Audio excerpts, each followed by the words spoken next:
আমার নাতি হবে। কচুরি এনেছো আমার জন্য?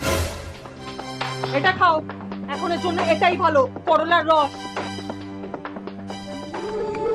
এই নে তোর পছন্দের পনির, শরীর খারাপের মুখে ভালো লাগবে। আমি দুদিনের জন্য বাড়ি যাব। হবে না, তোমাকে দেখতে আত্মীয়রা আসবে, অনেক কাজ আছে। এই শো শো শো, উঠিস না।